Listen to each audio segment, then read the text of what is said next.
Bonjour et bienvenue, merci de nous rejoindre sur cette édition virtuelle des Épicuriales.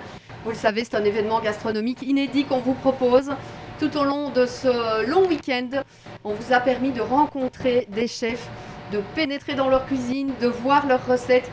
On a récupéré plein de trucs et astuces. Le petit truc, c'est de cuisiner en live une recette, un plat signature d'un restaurateur liégeois et cerise sur le gâteau, petite pépite sortie aujourd'hui et il est très fier d'être avec nous aussi. J'ai le grand plaisir d'accueillir Philippe Fauchet. Bonjour. Bonjour Philippe. Merci en tout cas de nous accueillir dans votre cuisine. On va situer, on est à Saint-Georges-sur-Meuse, rue de Warfay. Exactement. Dans un restaurant que vous tenez avec cœur ici depuis plus ou moins 25 ans. Exactement, oui. Avec mon Sylvia. Oui. Si vous deviez le définir, ce resto, en quelques mots, vous diriez quoi? C'est l'aventure d'une vie. Voilà, c'est une grande aventure pleine de rencontres, voilà, des clients super. Et l'avantage, c'est qu'on fait un peu ce qu'on veut, on s'amuse en travaillant. C'est vraiment ça, c'est une passion. Oui, une vraie passion que vous allez nous transmettre aujourd'hui. Je vais essayer. Puisque on va essayer pendant une demi-heure de cuisiner un plat. Et ici, vous nous avez fait une petite surprise parce que vous venez de nous dire qu'on va faire le plat de deux manières différentes. On va dresser ça de deux manières différentes. En fait, l'idée, c'est avec les mêmes produits, on va essayer de faire deux plats différents, mais en gardant les produits de base dans les deux assiettes. Oui. Donc c'est un petit challenge. Un petit challenge. Avec quel type de produit, Philippe? En fait, on va travailler des asperges puisqu'on est en pleine saison. On a des petits pois frais, des edamame, ce sont des graines de soja, un peu de sarrasin torréfié, du vinaigre de riz, et voilà, des légumes frais, du chou rave mariné. Et on va partir là-dessus pour commencer. Ok, on va peut-être montrer les différents ingrédients à la caméra rapidement. D'accord. Donc l'idée, c'est de travailler du chou rave. Oui. Des asperges vertes ici. Voilà. Alors, qu'on va montrer. Oui, voilà. Ça, c'est carrément ça. Asperges vertes. On a des petits pois frais également, qui sont déjà dans l'eau. Il y a une raison d'ailleurs. On va travailler du sarrasin. Voilà, ici, du sarrasin. Hop, hop, hop. On a également du homard. Je vais le montrer. Hop, du homard breton qui a déjà été décortiqué. Magnifique. Voilà. Belle pièce. Et puis après, on a des petites fleurs.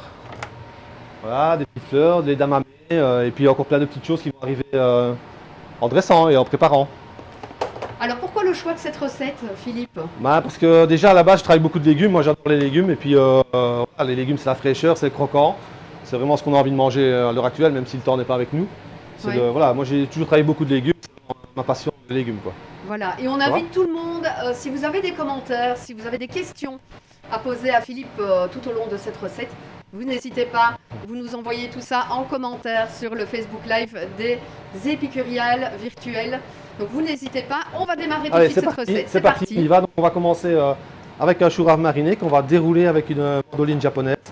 Une mandoline japonaise. Donc l'avantage. Vous savez qu'on ne m'a jamais joué de la mandoline japonaise. Vous êtes le premier. Voilà, je suis fort. Donc en fait c'est un légume qui va dérouler c'est une machine qui va dérouler le légume. On fine la mettre si vous voulez. On va en parler jusqu'au bout. Voilà, on va s'arrêter là. Oui. Regardez, hop. Quel avantage de faire des lamelles très fines. Et on a plein de lamelles très fines. On va l'enlever parce que ici c'est juste pour montrer. Voilà. Donc l'idée après ce légume là c'est on va regarder un petit morceau pour faire une préparation de légumes crus. Donc on va garder deux petites bordes comme ça. On le garde cru? Voilà, parce que l'idée c'est d'avoir des différentes textures dans le légume qu'on va travailler. Oui. Et celui-ci, tout le restant, on va le mettre sous vide dans un sachet. Si vous n'avez pas de sachet à la maison, vous pouvez le mettre ça dans une casserole. Oui. Mettez votre légume dans une casserole. Ici, on le met sous vide parce que bon, voilà, on fait ça d'une façon un peu plus professionnelle, on va dire. Et on va utiliser un vinaigre de riz à sushi, qui est ici. Donc c'est un vinaigre de riz à sushi légèrement sucré. Ok. Donc si vous achetez du vinaigre qui est un peu acide, vous rajoutez un peu de sucre fin dedans, vous voyez, couper un peu l'acidité. C'est assez important parce que sinon c'est pas très bon. Donc on va simplement arroser notre chou de vinaigre. Voilà. On met dans le sachet. On met dans le sachet. Si vous avez une machine sous vide à la maison, hop, vous mettez sous vide et vous laissez mariner toute la nuit. Le lendemain, vous avez du chou mariné. Magnifique. D'accord. Donc ça, c'est la première étape. Je le mets là. Je maîtrise cette étape. Donc la magie de la télévision. Le chou est déjà mariné. Bah oui, évidemment. Donc vous voyez, celui-ci était sorti du vinaigre. D'accord. Il garde sa texture quand même malgré tout. Voilà. Oui. En fait, il n'est pas cuit. Il est juste imbibé de vinaigre, mais il n'est pas cuit. D'accord. Donc ça, on va l'utiliser tout à l'heure. On va mettre là. Et alors les petites bandes qu'on a gardées de cru, on va en faire des petits disques avec un petit emporte-pièce. Si vous n'avez pas, vous pouvez prendre une petite boîte à conserve ou une petite forme différente à la maison, vous prenez ce que vous voulez comme forme. On va en faire des petits disques pour garder le côté croquant du légume. Hop, et là, je le mets dans l'eau froide. Je vais prendre une autre forme. On fait simplement des petits disques. Voilà. Parfait. Et on met dans l'eau froide. Oui. Celui-ci, comme moi je ne jette rien, je vais le récupérer également. Oui, ça c'est quelque chose que vous aimez, vous me le Ouais, moi, disiez tout à l'heure, vous aimez bien conserver Je ne jette les rien en fait. ingrédients de A à Z. Voilà, je ne jette rien. Pourquoi j'ai utilisé un morceau pour en faire des disques, pourquoi est-ce que je jetterais le reste, vous voyez? Oui. Alors que je peux en faire quelque chose. Donc ici, tout simplement, je vais les mincer tout fin. Donc l'idée, c'est d'utiliser le produit dans son entièreté, quoi, vous voyez? Voilà, je l'ai simplement émincé et je vais le mettre également dans l'eau froide pour tout à l'heure. J'ai Juste avant de Didier dresser. qui nous fait un petit commentaire, Philippe. Oui. Il nous dit Philippe, c'est le magicien de la gastronomie. Ah, c'est bon. Merci Philippe. C'est quel Didier? C'est un Didier sympa ou? À mon avis, c'est un Didier sympa. Il a quelque chose, Didier qui a quelque chose à me demander? À mon avis. Ouais, non, mais voilà, moi je me dans la cuisine, c'est le principal. Hein. Oui, c'est quelque chose que vous me confiez tout à l'heure.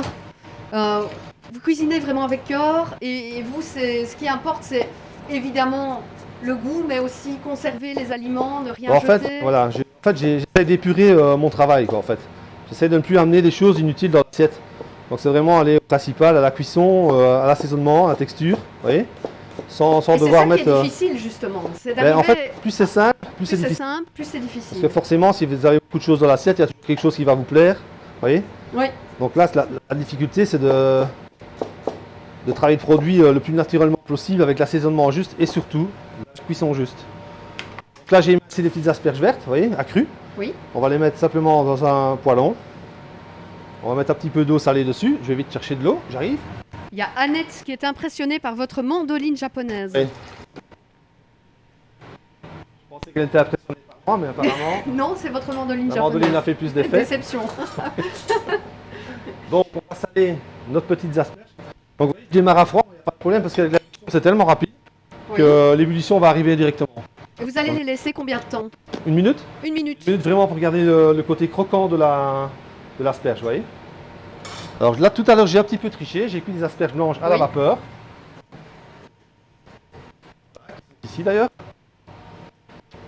Donc celles-ci, je les ai cuites à la vapeur pendant une quinzaine de minutes dans un four vapeur à 100 degrés. Non, on a pu les cuire dans une eau salée. Vous voyez, regardez, je vous disais que ça cuit déjà. Oui, je Vous voyez, vois. ça va très très vite. Donc là, simplement, je vais tailler mes asperges. On ne va pas les tailler toutes, je vais juste tailler 2 asperges pour vous dresser la première assiette. Donc les asperges, elles sont cuites, elles sont encore al dente, parce que moi j'aime bien garder le croquant du légume. Hein. C'est assez important de garder un peu de texture, Oui. un peu de croquant. Est-ce que c'est un plat que vous proposez à la carte Oui, pour c'est l'instant? un plat que je propose. En fait, dans nos menus, on a toujours une entrée végétale. La première Oui. entrée, c'est toujours que des légumes. Donc ça change avec les saisons, en fonction des produits qui rentrent. Mais là-bas, c'est toujours des légumes. Oui. Voilà. Et c'est un peu on l'idée. peut rappeler que la terrasse est ouverte pour l'instant? La terrasse est ouverte quand il ne pleut pas, oui. Quand il ne pleut pas, oui, C'est un évidemment. peu le problème. Donc, vous voyez, comme je suis un garçon très rapide, je vais déjà vous montrer pour dresser la première assiette. Donc, je vais mettre mon assiette peut-être ici sur ma planche. Voilà. Vous allez voir qu'avec les peu de choses qu'on vient de faire, on peut déjà faire une assiette. Donc ici, un peu de yaourt. Vous voyez, un peu de yaourt grec pour amener un peu du gras dans la préparation. Oui. Vous voyez, je ne prends pas de pincette, j'y vais, vous voyez. Vous avez vu? Moi, je ne prends pas de poche, je prends pas de... J'ai pas de plan d'assiette, je fais au filet. Puis Oui, après, ça c'est puis assez après, étonnant, vous me l'avez ouais. dit tout à l'heure, je fais Puis pas après- de plan d'assiette, puis après, donc je je vais fais mettre- comme je le sens. Voilà, je vais mettre mes petites asperges un peu joliment comme ça. Je vois. Vous voyez, tac tac, vous voyez, je calcule pas en fait. On fait différentes Moi, hauteurs. moi j'aime bien comme ça. travailler à l'instinct et au feeling. Voilà, mes petites asperges comme ceci. Je surveille quand même mes asperges vertes. Ici, j'ai mon choura, vous voyez, tout à l'heure, qu'on a mis sous vide dans le vinaigre de riz à sushi. Oui. Donc, ça vous permet de prendre un beau grand morceau de légumes, vous voyez. Et on le prend, on le dépose joliment ici, comme ça, un peu chiffonné, vous voyez. Très nature, sans trop de manipulation. Nos petits disques qu'on avait mis dans l'eau froide tout à l'heure, je les sors de l'eau froide. Je les mets dans l'eau froide pour les raffermir un petit peu, vous voyez. Tout simplement. On va simplement les mettre joliment sur l'assiette comme ceci, hop, par exemple. Vous voyez, C'est un véritable tableau. Hein, vous voyez, que sans vous faites, trop de oui, voilà, les oui, asperges, là, oui, je vais les oui. refroidir. Hein, je vais juste les égoutter. Je vous rappelle qu'on est dans le restaurant de Philippe Fauchet. On est à Saint-Georges-sur-Meuse, rue de Warfay. Voilà, les asperges, vous avez vu, je les ai même pas refroidies. Moi, je les cuis toujours à la minute, même pendant mon service, table par table, vous voyez, comme ça. Moi, j'aime pas de refroidir le légume parce que quand vous le refroidissez, ben, vous enlevez tout le goût, une bonne partie du goût qui va partir dans l'eau, vous voyez. Donc l'idée, c'est on le poche, tac, et on s'en sert directement, vous voyez. Donc ici, je vais récupérer quelques petites poids d'asperges pour mettre sur ma première préparation. Moi, je veux que ce soit naturel, vous voyez, de l'assiette. Pas de plan d'assiette, mais Voilà, c'est quand même une véritable œuvre d'art. Ouais, Hein. vous avez vu, j'ai pas trop calculé.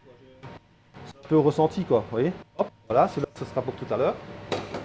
Nos petits pois, on va les mettre sur le côté, pour l'instant. Donc ensuite, on va rajouter quelques petites garnitures. Oui. Donc en fait, tout à l'heure, on a fait saumurer le chou-rave, je ne sais pas si vous vous souvenez. Oui. On a récupéré le jus, on en a fait un gel. Oui. Nous, on a fait un gel en mettant de l'agar-agar avec le liquide. C'est un peu technique, c'est pas toujours nécessaire de le faire. On peut très bien récupérer la saumure pour en faire une petite vinaigrette, par exemple, vous voyez. C'est ça. Nous, on a fait un gel pour que ce soit plus esthétiquement plus joli. Mais on peut utiliser, on récupère la saumure pour en faire une vinaigrette, pour en faire un gel, mais on ne le jette pas. D'accord? Si à ce stade vous avez des questions, vous n'hésitez pas à nous les envoyer hein, en commentaire sur ce Facebook Live des Épicuriales. Donc je mets un petit peu de gel de mon vinaigre, comme je vous ai dit tout à l'heure. Voilà. On va mettre 5 points parce que moi je mets toujours des points impairs. Alors ici, un grand classique du restaurant, ici on a de la poudre de malt. Donc c'est de l'orge torréfiée. De l'orge torréfiée. Donc on a réduit en poudre et on met ça autour de l'assiette, vous voyez. Simplement un petit peu. C'est très joli. On va mettre et en même temps, ça apporte un goût particulier. En fait, oui, ça amène un petit côté de torréfaction comme le café. Un peu, oui, voyez. comme le café. Ça va ramener un peu d'amertume dans l'assiette. Ici, parce qu'on a un petit peu de sucré avec le vinaigre de riz. Oui. Ça va contrebalancer avec le côté sucré, vous voyez, un peu d'amertume. Moi, j'aime beaucoup d'avoir de l'amertume dans une assiette parce que ça vous donne envie d'en reprendre, vous voyez. C'est comme le côté acidulé, vous voyez. Oui, oui. Donc, on va mettre un petit peu de fleur de sel. Hop. On va essayer de prendre des petites herbes. Tac, tac, tac.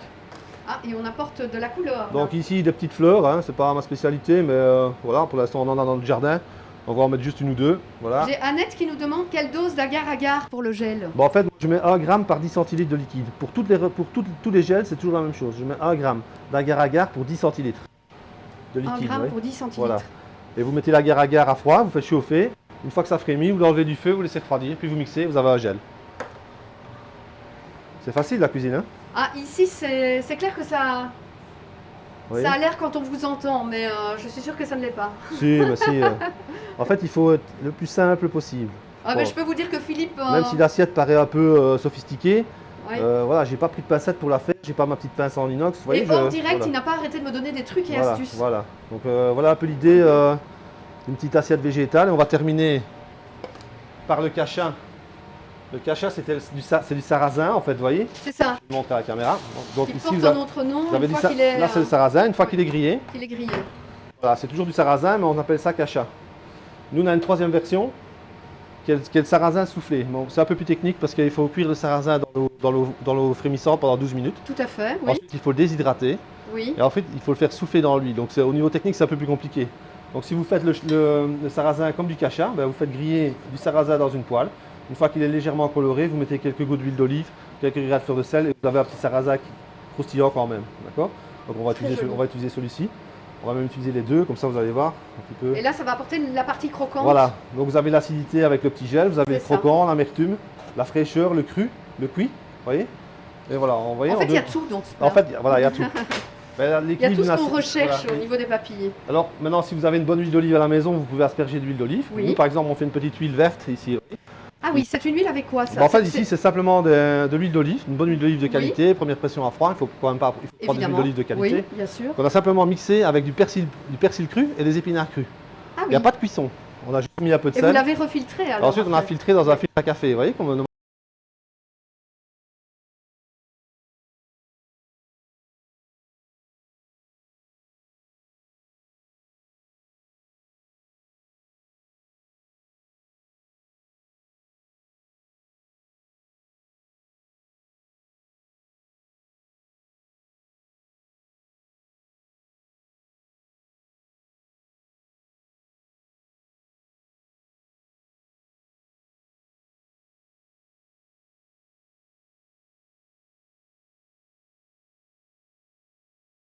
Voilà. Quand on vous voit faire. Ben voilà. Mais je suis sûre que si on fait ça à la maison, on n'arrive pas au même résultat. Hein. Ben, je pense que la chef touch. si vous ne mettez pas de stress dans votre travail, si vous faites ça tout à fait détendu, vous arriverez à un super résultat. Parce qu'à la maison, on a toujours le stress, on panique, vous voyez. Donc c'est là qu'on fait des bêtises et voilà. Il faut que les asperges soient bien cuites, qu'il y ait des belles cuissons. Il y a un bon ressenti et plein d'ondes positives en fait dans ce plat, je trouve. Voilà. Donc voilà un peu l'idée de ma cuisine, cuisine du cœur et une cuisine je suis assez sensible aux couleurs, voilà. Donc premier défi déjà relevé. Voilà, vous avez vu, c'est vite, hein. On a fini, on doit encore faire quelque chose. On va encore vous faire travailler un peu, on vous a sous la main, on va Qu'est-ce qu'on fait? On démarre directement la deuxième? On démarre directement la deuxième. Franchement, on a bien vu, je pense, à la caméra, on peut peut-être la montrer un petit peu. Je peux la laisser là pour l'instant. Très très belle. Voilà. Et puis, on va pouvoir démarrer une seconde assiette. En fait, voilà, ça va être aussi simple. Hein. C'est très gai de vous avoir avec nous, C'est on gentil. va pouvoir discuter un peu. Ouais. Donc en fait, on va partir ici sur le homard. Donc nous, on a la chance d'avoir ici des homards bleu breton, hein, qui sont décortiqués à cru. Bon, c'est une technique un peu particulière que je ne vais pas vous dire aujourd'hui parce que c'est un peu secret. J'ai Fabienne qui vous félicite pour votre assiette, qui dit quelle magnifique assiette. Merci Fabienne, vous êtes gentille. Hein. Mais vous allez donner envie à beaucoup de gens de venir vous voir. Il n'y a que Fabienne qui nous suit, non quand même. C'est toutes les Fabiennes en fait, toutes les Fabiennes du monde vous suivent. Ouais. Donc en fait l'idée du homard c'est qu'on va le cuire au four vapeur. Ok. Donc en fait moi j'aime pas d'agresser non plus trop les produits.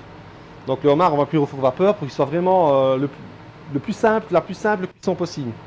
Juste la belle cuisson, on va pas le rôtir pour lui donner un côté grillé. Moi c'est pas ça que je recherche. Dans le homard, je cherche la tendreté, la finesse du produit. Vous voyez? Sinon on peut faire ça avec un homard canadien, on peut faire ça avec un homard avec des grosses gambas, mais ici on a du homard bleu, on va pas le dénaturer. Donc nous on va cuire 3 minutes. Le homard bleu, quelques mots sur le homard bleu. En fait c'est un homard qui vient des côtes françaises, des côtes anglaises. Voilà, c'est un homard européen on va dire. Donc voilà, c'est au niveau qualité, on est quand même un cran au-dessus d'un homard canadien. Okay. Non, le homard canadien c'est très bon, mais là on est vraiment dans un produit assez haut de gamme. D'accord? Mais on pourrait le faire avec un autre homard. Hein, bien mais bon, sûr, voilà. bien sûr. Donc l'idée c'est de le cuire au four vapeur. Donc nous on a la chance d'avoir des fours vapeur à 75% de puissance. Vous voyez, ma température est à 75% de vapeur. Je vois, ouais, tout à d'accord. fait. Donc je vais l'ouvrir gentiment et je vais mettre mon homard 3 minutes. 3 minutes. Ouais, 3 minutes c'est le temps qu'on va mettre pour dresser le restant de l'assiette. Donc je plaisante. Il faut savoir que Philippe aime bien de faire des blagues. Donc, voilà. Donc on va régler à 3 minutes. Je ne sais pas toujours s'il me dit la vérité. Ouais, faut pas croire ce que je raconte. Donc en fait l'idée maintenant c'est de travailler les produits qu'on avait tout à l'heure, mais on va faire plutôt un petit côté un peu plus régressé, on va faire un petit pot au feu de légumes. Vous voyez, j'aime bien ce côté pot au feu, c'est réconfortant, vous voyez, enfin, je trouve Philippe, ça sympa. J'ai une question ici que je vois qui arrive pour les fleurs utilisées sur l'autre recette. Oui. On me demande si c'est de la bourrache. De la bourrache et des bleuets. Ouais. La bourrache et des bleuets. Oui. Merci Marie pour votre question. Si vous avez vous aussi des questions, vous n'hésitez pas. Je vous embrasse Marie. Voilà, bon. Si vous avez des questions, vous n'hésitez pas. Je vous rappelle qu'on est chez Philippe Fauchet, on est à Saint-Georges-sur-Meuse, rue de Warfay. Ben voilà, dans ce resto étoilé, il faut le dire. Oui, bien sûr, une grande fierté d'être étoilé, hein, une belle reconnaissance. Mais si on ne s'arrête pas là, on continue d'avancer. C'est ça que j'aime bien chez vous, c'est que vous dites oui, c'est important, mais c'est pas tout. Ouais, c'est un peu la. Je pense que tous les cuisiniers qui ont une étoile aujourd'hui vont vous raconter la même chose en fait. Oui. Au début, on est super content, super heureux. Moi, ça a été un peu aussi à l'inverse de beaucoup de cuisiniers. Moi, j'ai eu une étoile après 20 ans. Oui. Pendant 20 ans, on a avancé avec mon épouse et mon personnel, on a avancé, on a essayé de s'améliorer. Oui. On a eu une étoile après 20 ans, vous voyez, donc oui. Je suis bien placé pour en parler. Oui. On a quand même réussi à travailler sans avoir d'étoile. C'est ça. Voilà. Et je veux surtout dire aux cuisiniers, c'est ma philosophie, moi je suis peut-être étoilé, vous allez dire, ouais, il a facile de dire ça, mais il ne faut pas il faut pas vous casser. Si l'étoile elle doit arriver, elle arrivera. Ne soyez pas malheureux si vous n'avez pas, si elle doit arriver, elle arrivera. C'est tout ce que je veux dire parce que je connais quelques amis à moi qui aimeraient en avoir et je peux comprendre parce que c'est vraiment quelque chose d'important dans une vie de cuisine. C'est une récompense quelque part, mais ce n'est pas tout. Mais voilà, pensez aussi à vos familles, à tous les gens qui sont autour de vous, il y a des choses beaucoup plus importantes que ça. Ça va, je te dis quand même. Bon, petit côté... Revenons à nos moutons. Donc des petites asperges. Oui. Donc des petites asperges qu'on avait tout à l'heure, qu'on avait cuit là, vous voyez, qu'on avait mis sur la première entrée. On les a blanchis en fait. Donc voilà, on les a pochés, blanchis, si vous voulez. Oui, je parle bien. C'est très bien. Donc simplement on les met sur le feu, un petit filet d'huile d'olive. Hein, oui. Et alors on va utiliser les petits produits de tout à l'heure. Par exemple le chou, ah je ne sais plus maintenant. C'est quoi qu'on a utilisé tout à l'heure, le chou, ah je ne sais plus maintenant. Ah, c'est fou ça. Lequel? Regardez sur ma feuille parce que je ne sais plus. Le chou rave, voilà, je vais y arriver. Oui. C'est vous qui me perturbez. Oh. Je fais des digressions voilà. en fait. Donc vous voyez ici on a du chou rave, qu'on a simplement cuit en petits morceaux, qu'on a cuit à l'eau salée.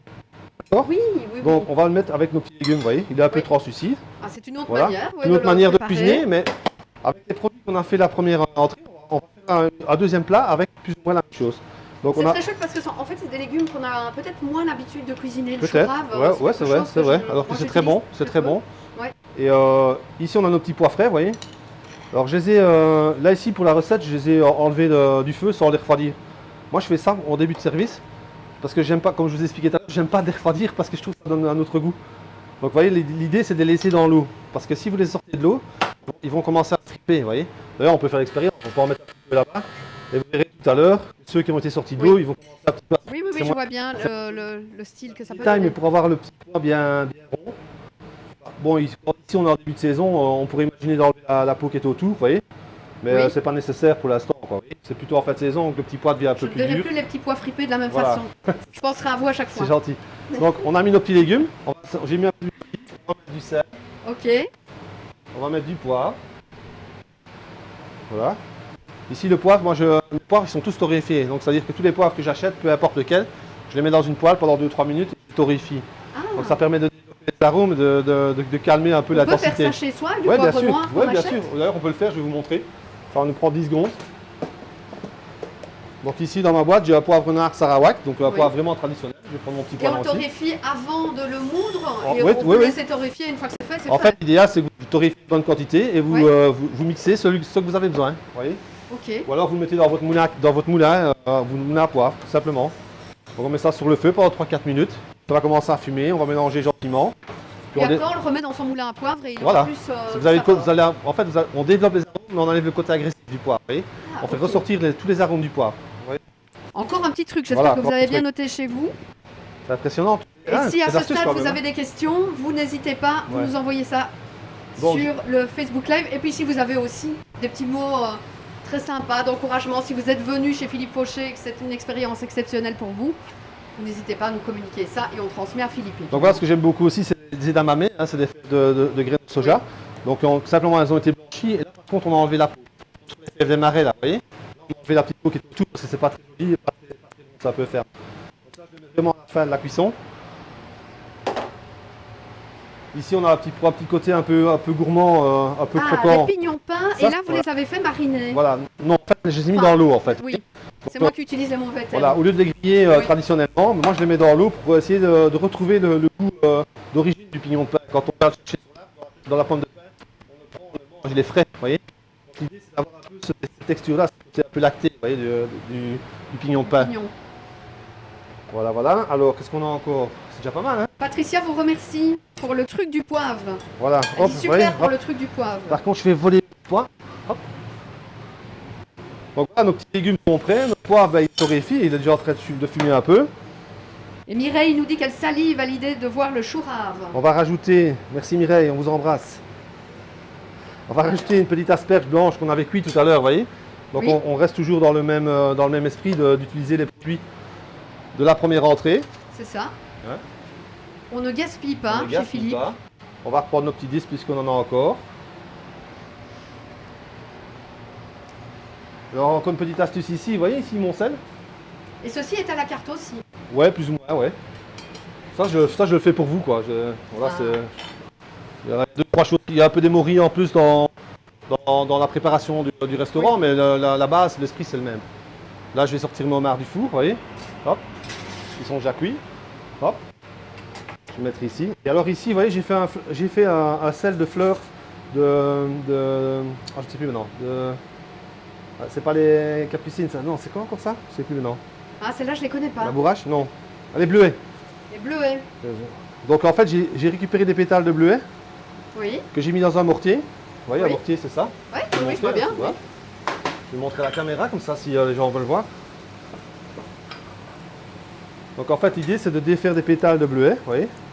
Ou d'autres fleurs, hein. On peut faire ça avec des capucines, on peut faire ça avec plein d'autres choses. Là, c'est juste pour vous montrer. Ce sont toutes des bleuets là-dedans. Ici, il y a des dans le- bleuets et des bourraches. Et des bourraches. Ouais. Oui. Et alors l'idée c'est de mettre un peu de sel, vous voyez. Un peu de sel. Et alors avec le mortier, vous pilez et vous faites un sel de fleurs de bleuet. Vous voyez, par exemple. Je vais venir ici tous les jours pour apprendre autant de choses en. Et avec des produits simples, naturels, vous voyez, on peut arriver à faire quelque chose de bien. Maintenant, on va préparer une petite sauce mousseline. Oui. Je vais revenir de l'autre côté. Hein. Je vais juste chercher de la truffe, j'arrive. Alors, Philippe est parti chercher de la truffe. On vous rappelle qu'on est chez Philippe Fauchet. On est à Saint-Georges, rue de Warfay, dans son restaurant étoilé, on tient à le dire, même si il reste modeste par rapport à ça. Hein. Cette étoile, vous l'adorez, mais... Vous avez vu, j'ai tout fait voler.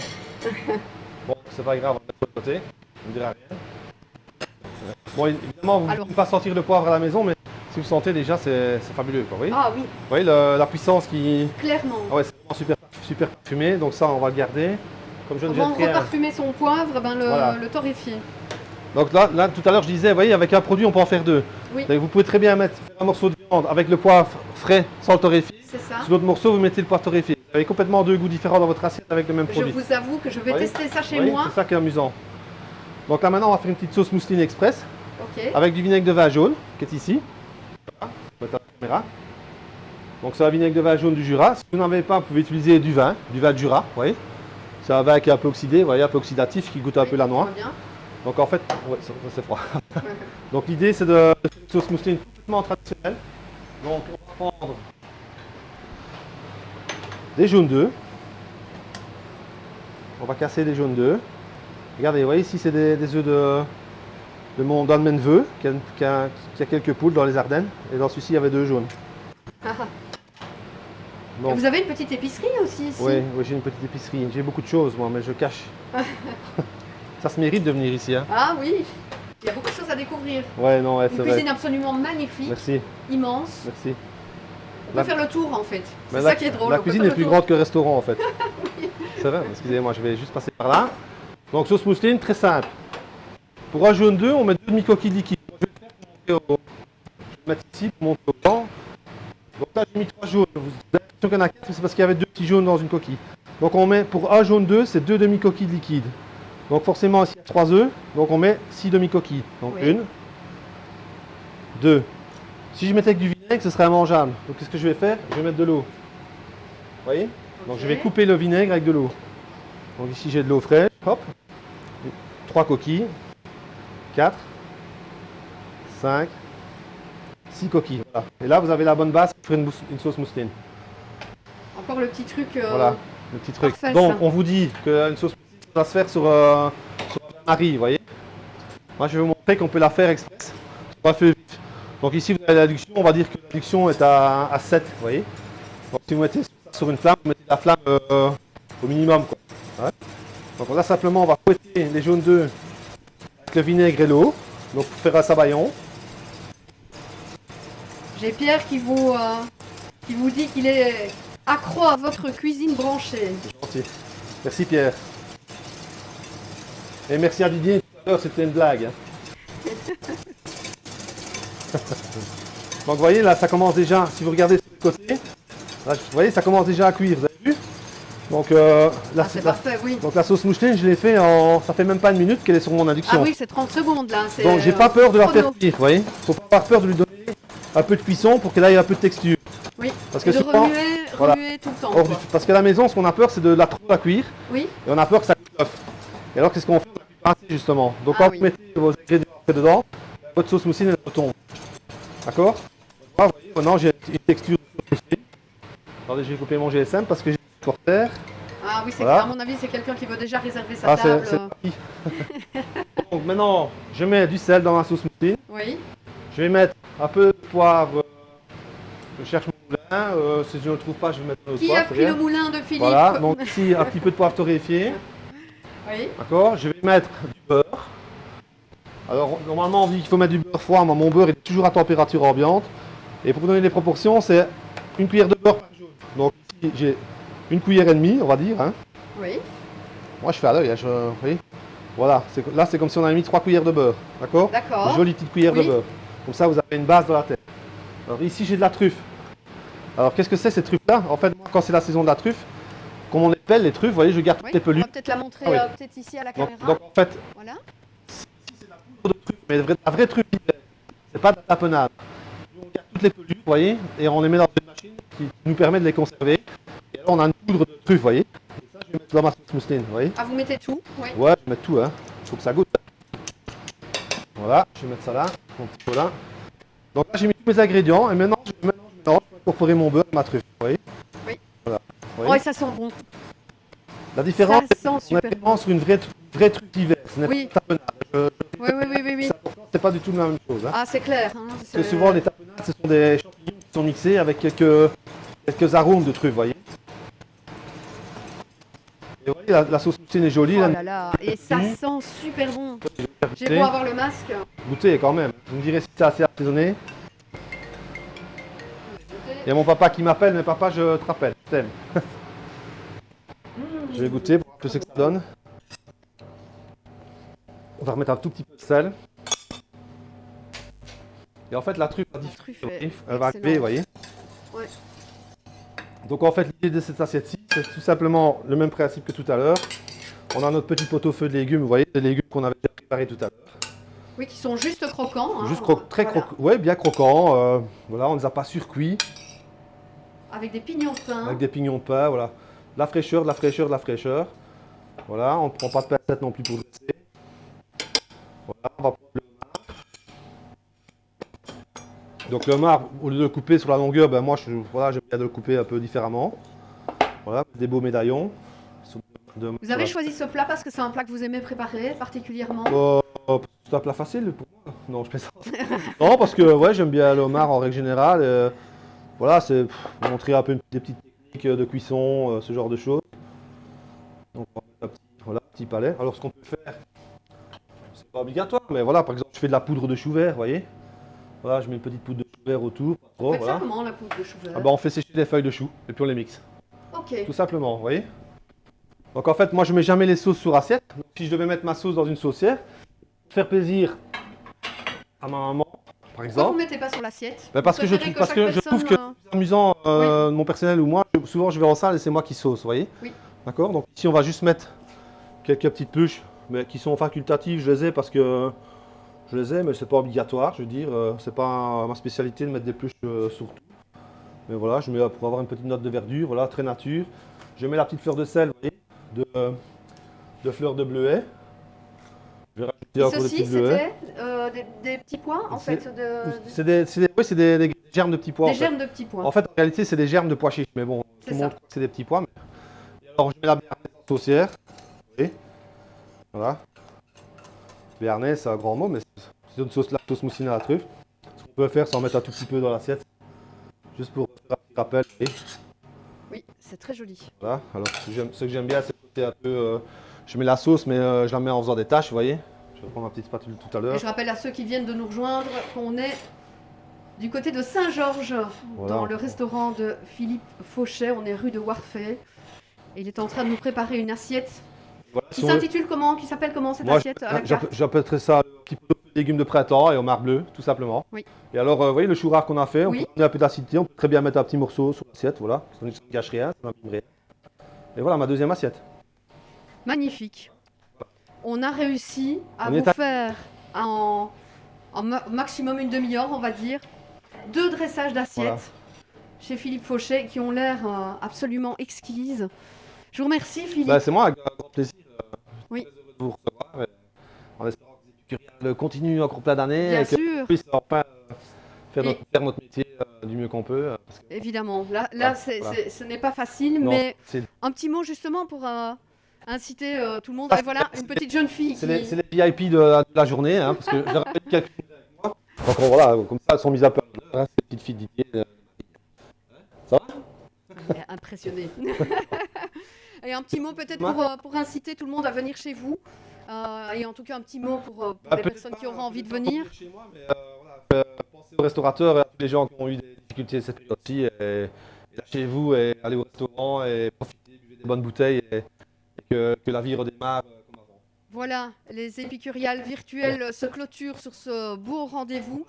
Merci à tous les restaurateurs qui ont participé. Oui. Ce ne sont pas mes enfants. Voilà, et merci à tous les restaurateurs qui ont participé à cette édition virtuelle. Merci aux sponsors aussi, qui ont aidé tous les restaurateurs aussi à participer à cet événement. N'hésitez pas à revisionner toutes ces recettes qui se trouvent sur le Facebook Live Les Épicuriales, Épicuriales de Liège. Merci à tous, merci à Pierre Luthers, merci à Antoine, Bye bye. merci à tous ceux qui ont participé Au revoir. à ça et bon courage aux restaurateurs. À bientôt.